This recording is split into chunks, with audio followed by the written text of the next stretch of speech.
Hello, and thank you for joining us. This is No Soundbites Allowed, and I am your host, Michael Voss, Dragon of the Southern Tier.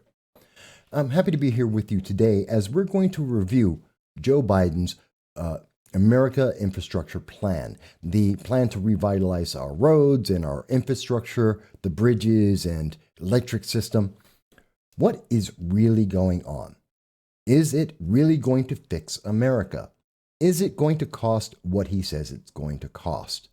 Is this just a pipe dream or is this a reality? We're going to address that a little bit for you. But first, before we start, we do want to mention that if this is the first time you're joining us, we welcome you and thank you for being here. In addition, we want to mention that we do long-form political commentary. And every Sunday at 2:30 p.m. Eastern Standard Time, we do a live stream. We go on YouTube, Facebook, Twitter, DLive, and all social media that we can that the internet overlords allow to be able to speak with you directly through your tweets and chats and calls to find out what you think about the issues of the day, about what's important in the world. So we look forward to seeing you every Sunday at 2:30 p.m. Eastern Standard Time from anywhere in the world to speak with us and express your First Amendment right to free speech. Now, in reference to Joe Biden's plan, the America Jobs Plan, there's a lot that can and can't be said. Now, we're going to try and not get too heavy into the numbers. We're going to get into the nuts and bolts of what it is and how does it affect you. So looking at this, and we want to be clear, we're looking at the fact sheet from the White House, the actual details of this plan, not the speech that was made by Joe Biden, which leaves out critical details and glosses over a lot of the information. We're looking at what the White House is actually sending out in written form. What are their details? And we're going to go over that with you. One of the first things that we want to highlight in this is the America Jobs Plan is looking at changing, the cost of everything. And it's going to increase those costs. You're going to pay more, both because of inflation and because of his plan. He notes in there, first of all, that in total, the plan will invest. And whenever you hear a government official, an elected official, say that it's an investment, it means you're paying for it. It's a cost. It is taxpayer taxes that is coming out of your pocket that is going for their investment. It is always a cost. So Joe Biden says that the plan will invest about $2 trillion this decade. That number is wrong. And it's already been determined and spoken about, as the Wall Street Journal notes at 6:30 p.m. on March 31st, that it's a $2.3 trillion infrastructure plan. At least $2.3 trillion. So already Joe Biden is underestimating the cost, so it sounds better to the American people. And we won't fault him for that. Every elected official has always underestimated and underrepresented the actual cost that goes out there. But if we understand how the United States government spends money, you have to understand that when they say $2 trillion, if we're talking about the Obamacare website, that cost $2 billion. According to Bloomberg News, on September of 2014, the United States government in the first 4 years for the website for Obamacare spent $2.1 billion. That is with a B, not an M. In fact, before constraints of costs came in, there was already spending of over $834 million. Now, whether you want to look at the total cost or just the limited cost, you're looking at hundreds of millions, nearly $1 billion for a website, and as much as in 2014, $2.1 billion. To our knowledge, that is the most expensive website that has ever been created. So when the government tells us it's only going to cost $2 trillion over a decade, well, that's not true. That's never true. In addition, Biden goes on to say, if passed alongside alongside Biden's Made in America corporate tax plan, it will be fully paid for within the next 15 years and reduce deficits in the years after. That is a lie. That is always a lie. Because every tax plan every plan that has ever been made by any president has always been explained in the last 70 years as being fully paid if their plans were to be continued for time long after that they were in the presidency. It never happens. In fact, year to year, the cost and spending of the United States government changes. So that plan is never the original plan. It is never what we initially start off with, and they never achieve full payment. Even easier to explain it. Biden can only be president for 4 years and then has to run for re-election. If he gets re-elected, he could theoretically continue his plan, although he would at least update it, we would think. Which means his plan will change. The cost will change. The spending will change.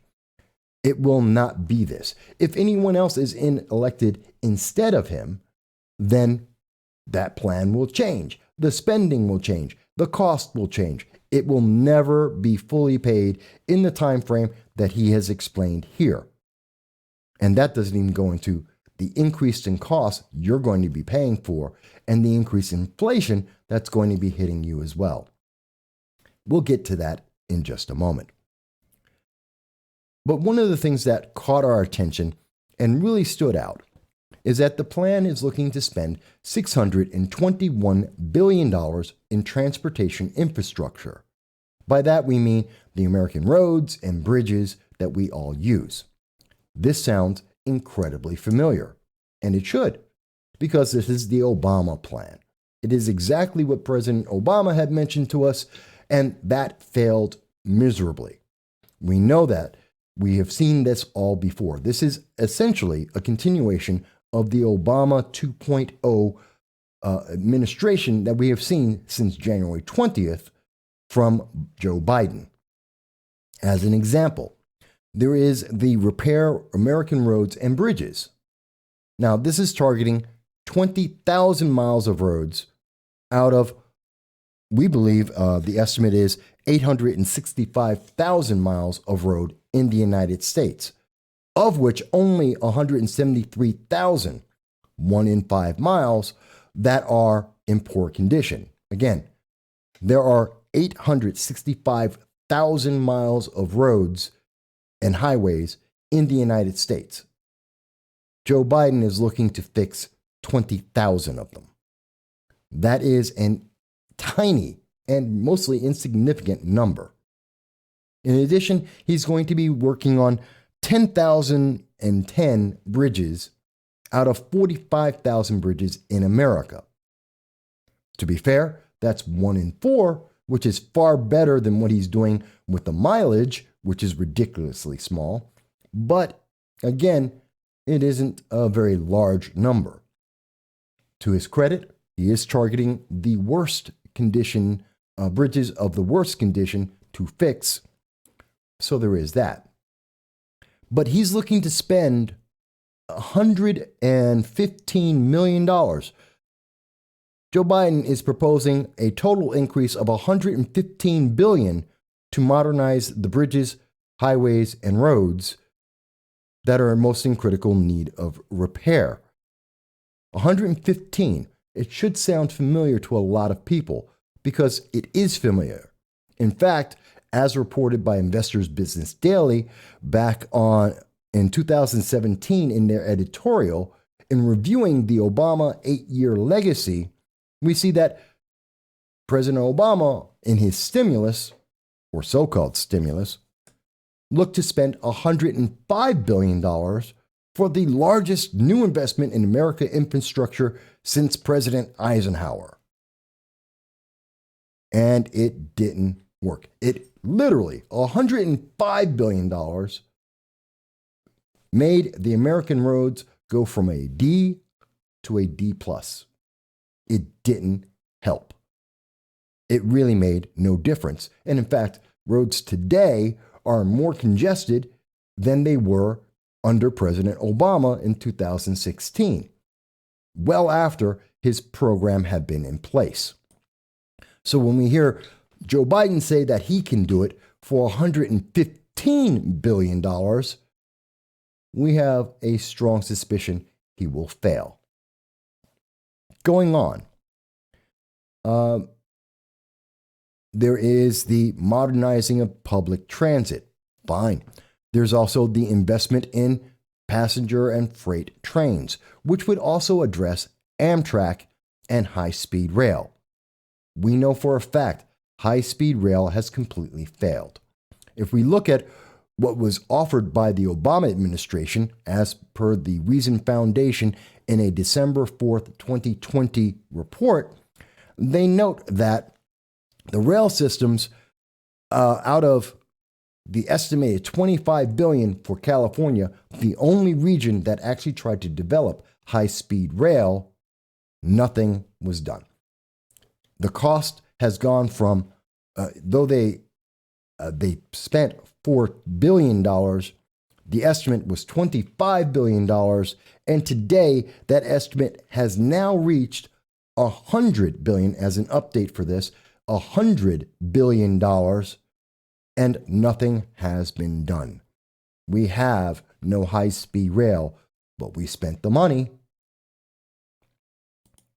Going on, there is an over-reliance and a high expectation from the Biden administration that electric vehicles are finally going to become something that Americans want to use, and you're going to have to get it anyway.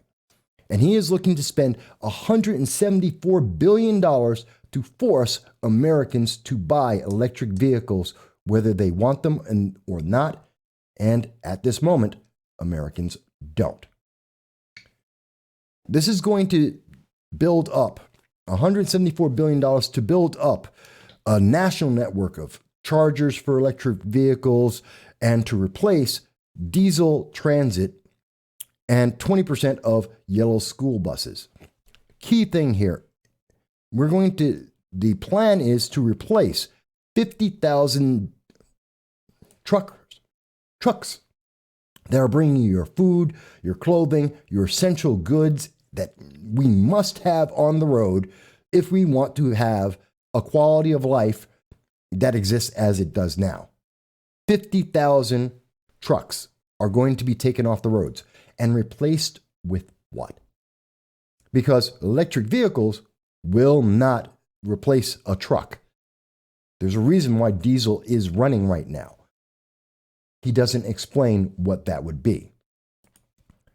And we know that under the Obama administration, electric cars, President Obama said he would have 1 million electric cars on the road under his administration. In fact, we have gotten nowhere near that mark. That has not happened. Americans have rejected electric vehicles. So again, another problem. And by the way, in high-speed rail, that was also an Obama idea. And again, that has completely failed. Going on, skipping over the airports and waterways, we're not going to go point by point here. We are trying to hit some of the bigger issues that don't seem to make sense and stand out when we look at this. Going on, we want to look at, there is a stunning and repeated emphasis throughout the entire plan on people of color and low income and individuals who are considered disadvantaged, which means poor people and people of color, and people who are at risk, which means people of color and low income. This plan seems massively skewed in its priorities and its targets, which on one side is not a bad thing. Obviously, people in low-income housing, low-income areas need help, and that's a great thing. People of color often are in those low-income areas, and they need help. That's a good thing. But the way that the Biden plan targets this is at the exclusion, it would seem, or a lesser priority for any other Americans anywhere else. If you aren't a person of color in a low income area, repeatedly throughout this document, you aren't being targeted. You have been set to the sidelines instead, which means that areas that may need help or may be strategically more important for the American economy, both current and in the future, will be overlooked or set aside to target areas that may not provide any benefit to the nation or even that local region. It's something that needs to be addressed and needs to be mentioned because the mainstream media won't say that. It's not bad to target those who need help. It is bad to target those who need help at the exclusion of everyone else and every future prospect of America. Going beyond that, let's continue. Water projects, fantastic, fix the water. Clean drinking water, not going to complain. Skipping that. Although the projection of being able to replace all lead pipes in America over the next 4 years seems highly ambitious, much like fixing all the roads in America, which the Obama administration couldn't do, and we don't see the Biden administration doing. But it is something worth attempting. We're looking at, he wants to attempt to revitalize the digital infrastructure. He wants to make broadband possible for all of America, for all the American people. Something that was also offered in part by the Obama administration, as well as all Democrats have been speaking about this for over a decade. It hasn't ever happened. No one has been able to do it, even with the money being presented.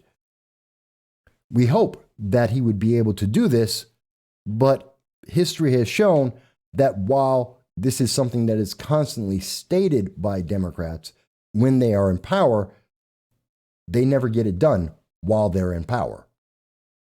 Just hasn't happened. And $100 billion to get this done seems a little bit light in terms of the cost. It will also increase transparency. And one of the things we want to note about that is that it's kind of funny that Joe Biden is talking about transparency when he won't even allow transparency in his own administration.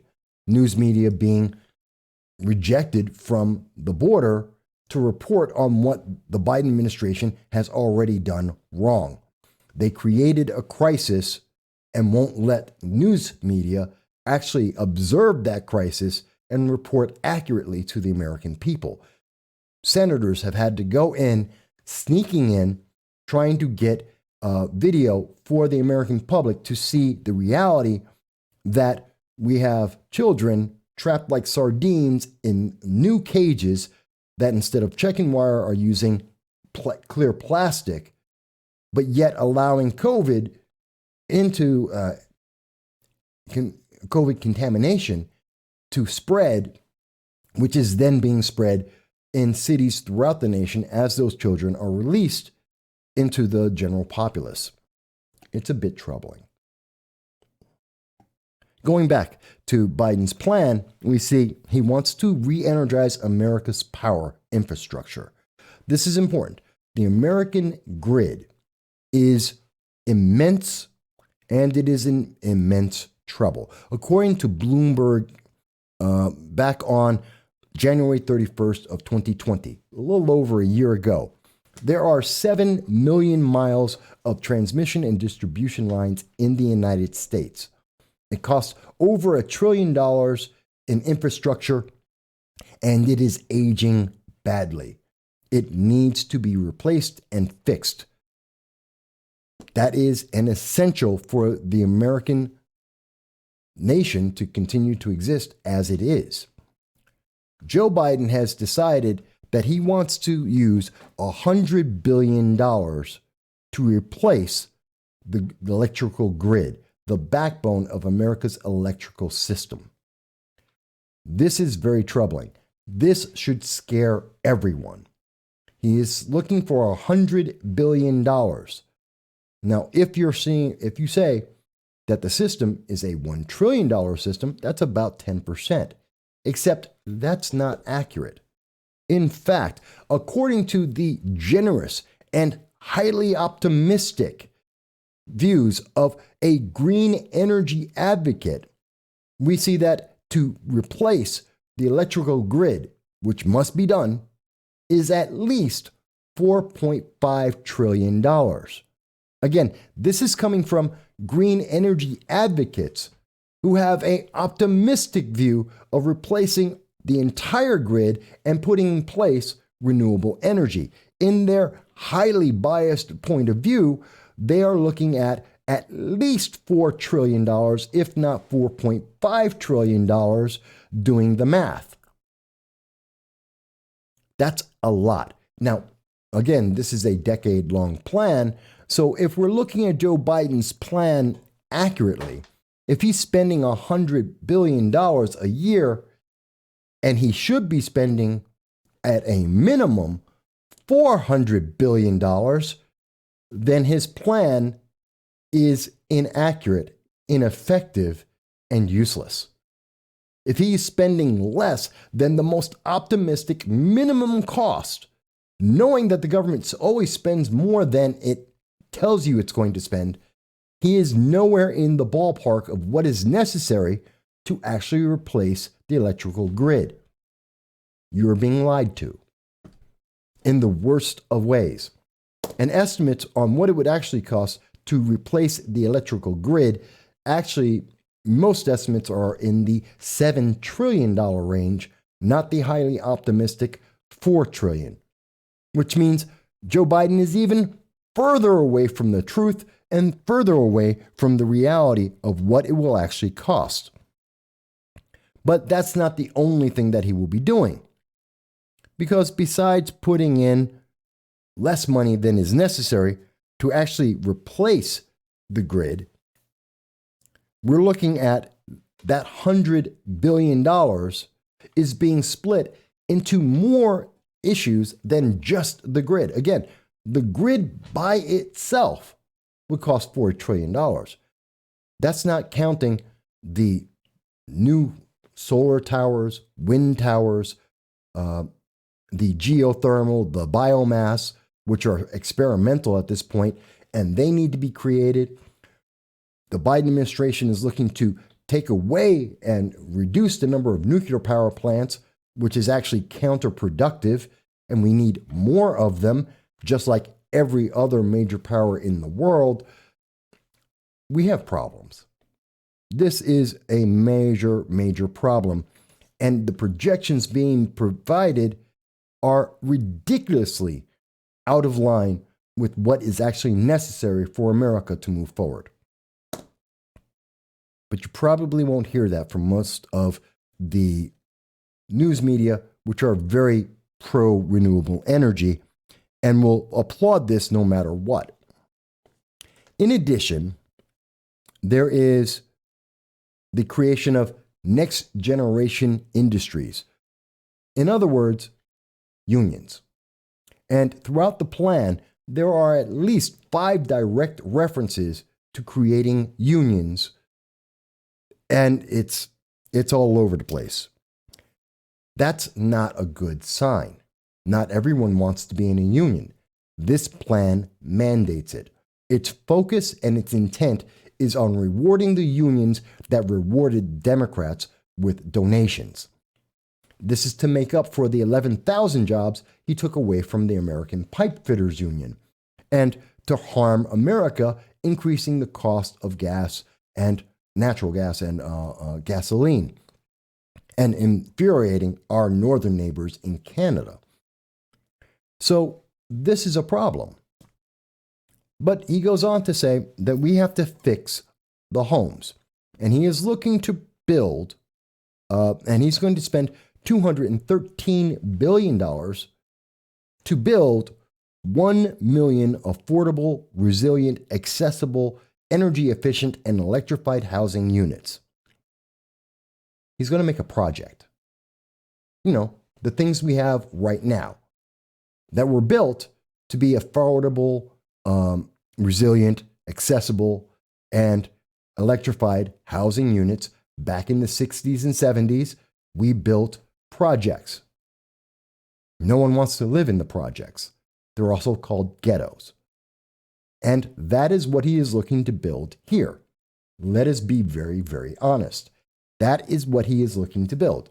1 million units of projects.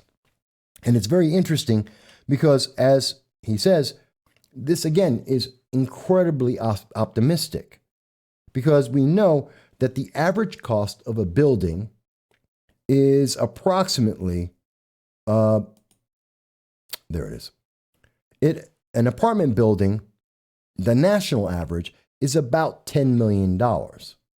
And that's to provide 50 units of living space. Now, Joe Biden is looking at, to hit his 1 million target, he would have to create 20,000 of these projects to be able to hit his 1 million target. And considering that the United States government never pays what we expect, and they will never hit the national average, we will see them much, much closer towards the maximum cost of $100 million per building. His estimate that it will only cost $213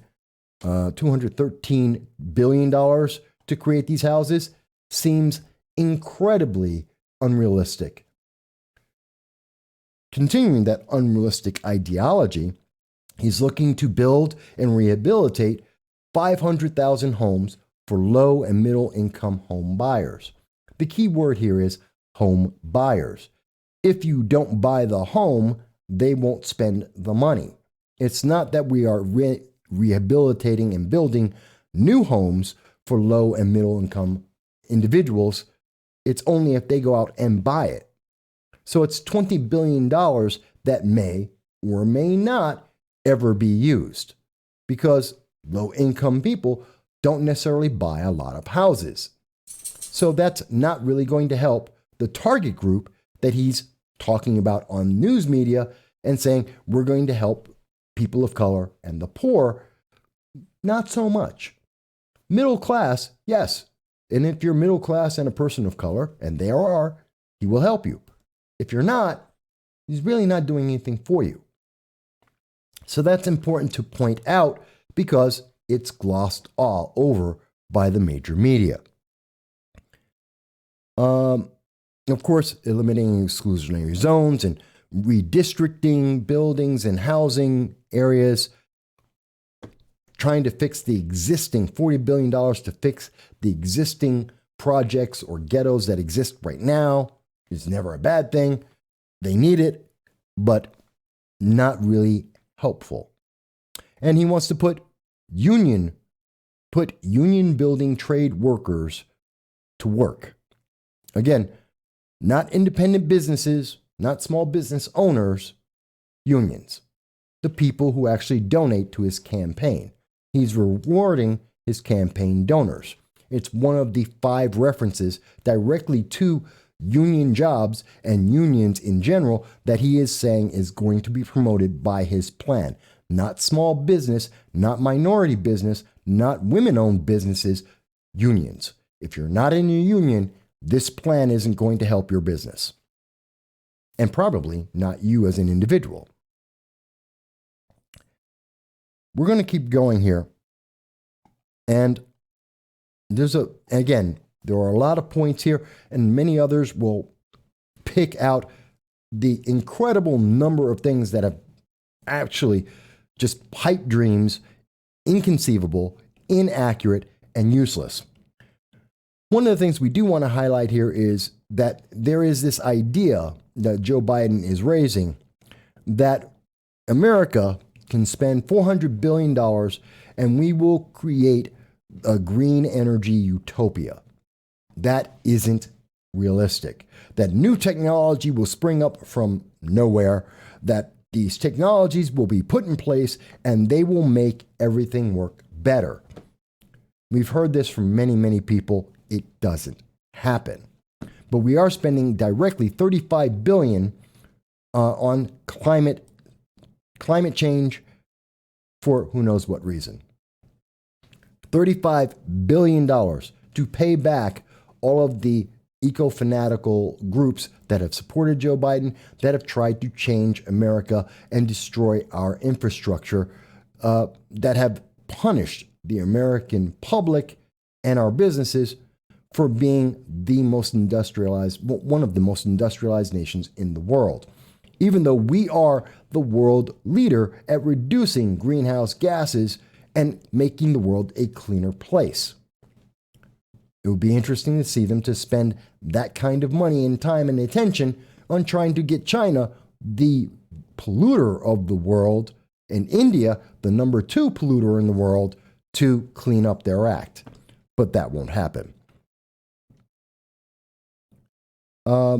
There is, again, the massive influence in this report on racial and gender inequities, which is more of the gender identity politics of the Democratic Party, which have a significant bias against people. It is inherently racist, as it is lumping people into categories based on the color of their skin and the gender they were born with, or possibly that they are assigned to, and it punishes others for not having that correct configuration, and that's just wrong. That's just wrong. Going further, and we're skipping through quite a bit, because again, there's a lot here. And I believe it's, a little bit further. The empower workers. President Biden, Joe Biden is calling on Congress to update the social contract that provides workers with a fair shot to get ahead, overcome racial and other inequalities that have been barriers for too many Americans, expand the middle class, and strengthen communities. He wants to create unions. What if you don't want to be in a union?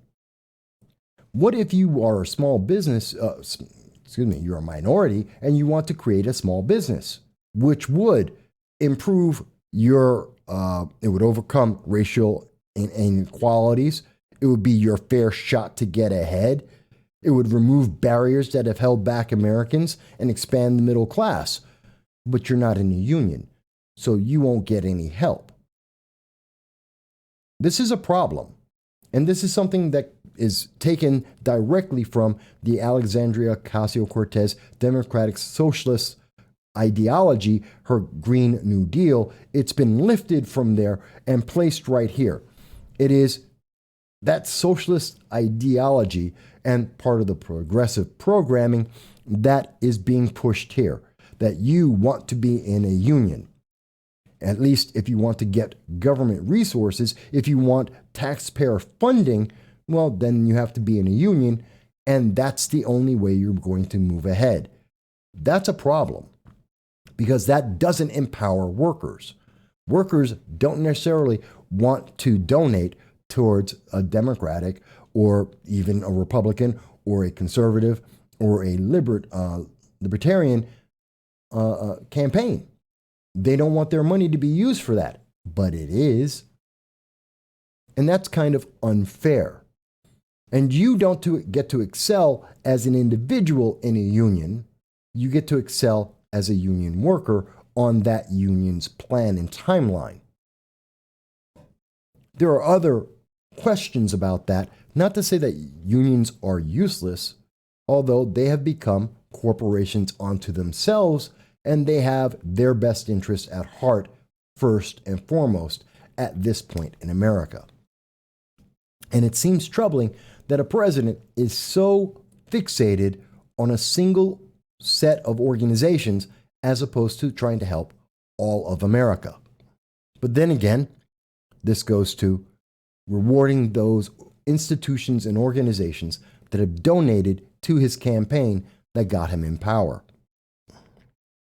Finally, there's the question about taxes. So let's get to this.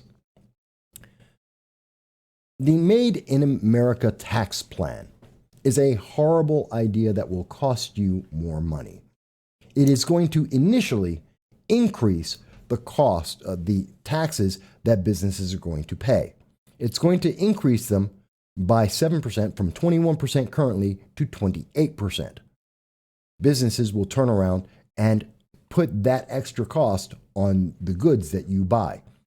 You're going to pay more money. In addition to that, it sets a minimum for every business to be 15%. They will pay 15% in taxes on the revenue that they make at the minimum, no matter how they spend, no matter what their costs may be. Which means that many small businesses that are reinvesting to try and grow, to expand, and to be able to hire more workers will now spend that money instead on paying taxes, and they will not grow, they will not expand, they will not hire new employees, they will not improve their quality. They will spend their money to the government. And for the larger businesses that have the capability, they will take their money and move. They've done it before, they will do it again.